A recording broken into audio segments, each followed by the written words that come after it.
అన్ని రాష్ట్రాల్లో భద్రతను పటిష్టం చేయాలని కేంద్ర ప్రభుత్వం ఆదేశాలు జారీ చేసింది. కేంద్ర హోంశాఖ అన్ని రాష్ట్రాల ప్రభుత్వ ప్రధాన కార్యదర్శులకు లేఖలు రాసింది. ఆలయాలు, కీలకమైన కట్టడాలు ప్రాంతాల్లో భద్రతను పెంచాలని సూచించింది. సైబర్ నేరగాళ్ల విషయంలో కూడా జాగ్రత్తగా ఉండాలని కేంద్రం సూచించింది. ఎలాంటి క్లిష్ట పరిస్థితి వచ్చినా సమర్థవంతంగా ఎదుర్కొనేందుకు సిద్ధంగా ఉండాలని కేంద్రం సూచించింది.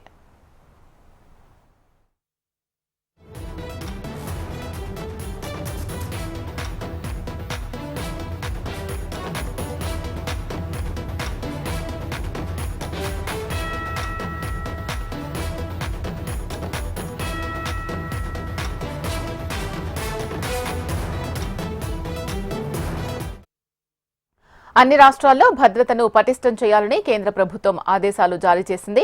కేంద్ర హోంశాఖ అన్ని రాష్ట్రాల ప్రభుత్వ ప్రధాన కార్యదర్శులకు లేఖలు రాసింది. ఆలయాలు, కీలకమైన కట్టడాలు ప్రాంతాల్లో భద్రతను పెంచాలని సూచించింది. సైబర్ నేరగాళ్ల విషయంలో కూడా జాగ్రత్తగా ఉండాలని కేంద్రం సూచించింది. ఎలాంటి క్లిష్ట పరిస్థితి వచ్చినా సమర్థవంతంగా ఎదుర్కొనేందుకు సిద్ధంగా ఉండాలని కేంద్రం సూచించింది.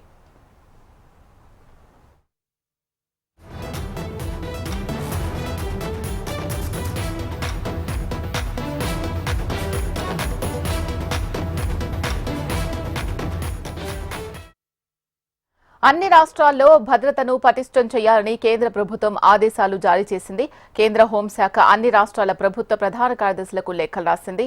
ఆలయాలు, కీలకమైన కట్టడాలు ప్రాంతాల్లో భద్రతను పెంచాలని కూడా సూచించింది. సైబర్ నేరగాళ్ల విషయంలో కూడా జాగ్రత్తగా ఉండాలని కేంద్రం సూచించింది. ఎలాంటి క్లిష్ట పరిస్థితి వచ్చినా సమర్థవంతంగా ఎదుర్కొనేందుకు సిద్ధంగా ఉండాలని కేంద్రం సూచించింది. ఇదే అంశానికి సంబంధించి మరిన్ని అప్డేట్స్ మా ప్రతినిధి రామకృష్ణ అందిస్తారు. రామకృష్ణ, అప్డేట్స్ చెప్పండి. ఇక యుద్ధం పాకిస్తాన్ తో యుద్ధం ఉన్న నేపథ్యంలో ఇక రాష్ట్రాలు అప్రమత్తంగా ఉండాలని కేంద్ర హోంశాఖ అన్ని రాష్ట్రాలకు లేఖలు రాసింది.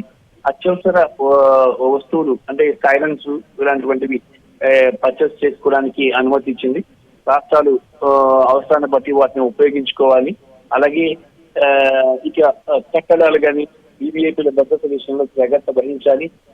కీలకమైన కట్టడాలన్నింటినీ కూడా భద్రతను ఇవ్వాలని చెప్పేసి కేంద్ర హోంశాఖ పేర్కొంది.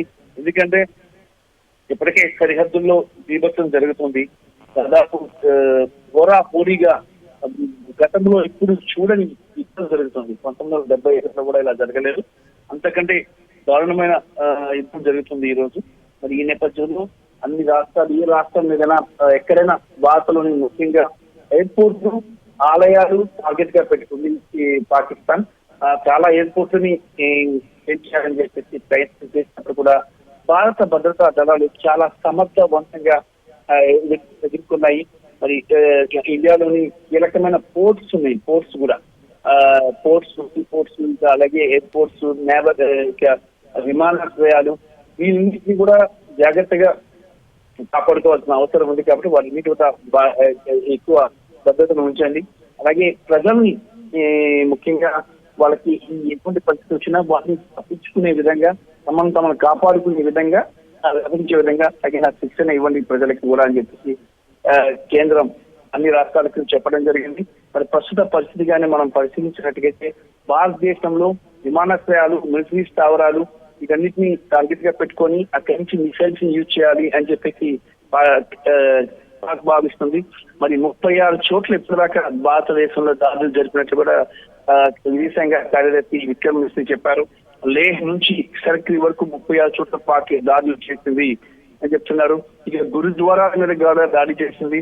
మరి దాంతో పాటు దేశంలో మత ఘర్షణ సృష్టించాలని పాక్ ప్రయత్నించిందని కూడా విక్రమ్ మిశ్రీ చెప్పడం జరిగింది.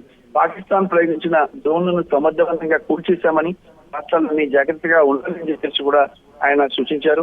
ఇక దాంతో పాటు కీలకమైన అంశం ఏంటంటే 4 ఎయిర్పోర్ట్లను పాకిస్తాన్ లక్ష్యంగా పెట్టుకుని డ్రోన్లను ప్రయోగించిందని, మరి ప్రపంచాన్ని కూడా తప్పు పట్టించేందుకు పాకిస్తాన్ తీవ్రమైన ప్రయత్నం చేస్తుందని చెప్పేసి చెప్పడం జరిగింది విక్రమ్ మిశ్రీ.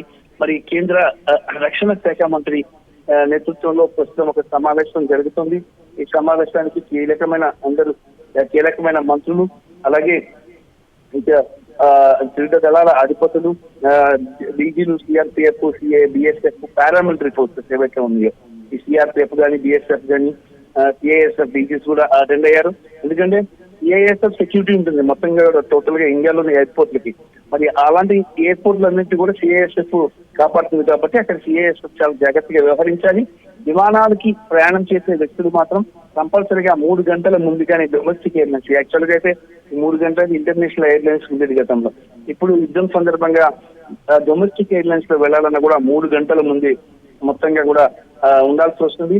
75 నిమిషాల ముందు చెక్ ఇన్ కౌంటర్స్ అన్ని క్లోజ్ అయిపోతాయి. ఇంకా ఆ టైం కి తర్వాత ఎవరు వెళ్ళడానికి అవకాశం ఉండదు.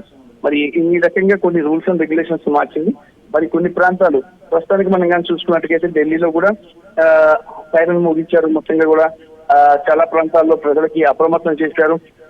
ఇలాంటి ఒక వ్యవస్థ అంటే ఎయిర్ డిఫెన్స్ వ్యవస్థను రూపొందించారు. ఇలాంటి పరిస్థితులు ఎదురైనా కూడా మీరు జాగ్రత్తగా ఉండాలి. అందుకే ఈ సైరన్ అనేది ఉపయోగిస్తున్నామని చెప్పేసి అవగాహన కల్పించడం కోసం ప్రత్యేకంగా ఈ రోజు సైరన్ మోగించి ఢిల్లీ ప్రజలందరినీ కూడా అప్రమత్తం చేయడం అవుతుంది. ఎందుకంటే ఢిల్లీ చాలా ఇంపార్టెంట్ మనకి.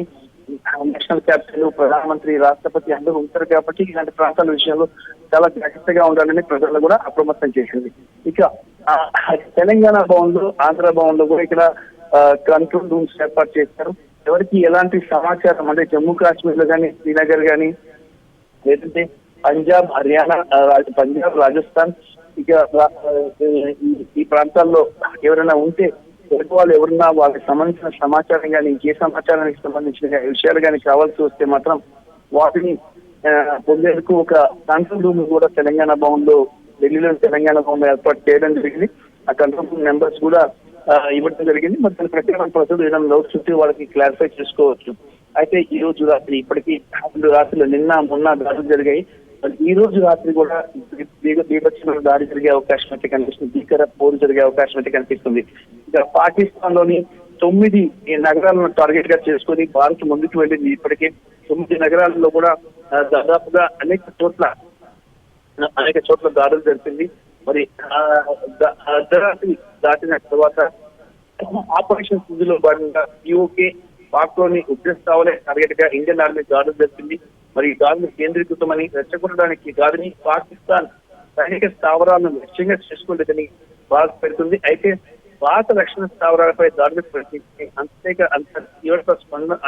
తీవ్రంగా స్పందిస్తామని చెప్పి కూడా పాకిస్తాన్ ని హెచ్చరించింది. ఈ రోజు ఈ నేపథ్యంలో చూసుకున్నట్టుగైతే మొత్తం టోటల్ గా లాహోర్ క్షిపణి వ్యవస్థ మొత్తాన్ని కూడా నిర్వీర్యం చేసుకోవాలి. మరి దాదాపుగా మిసైళ్లు, డ్రోన్లతో భీకరమైన దాడిని చేసింది పాకిస్తాన్. ఒక్క రకంగా పాకిస్తాన్ కి చెమటలు పట్టాయి.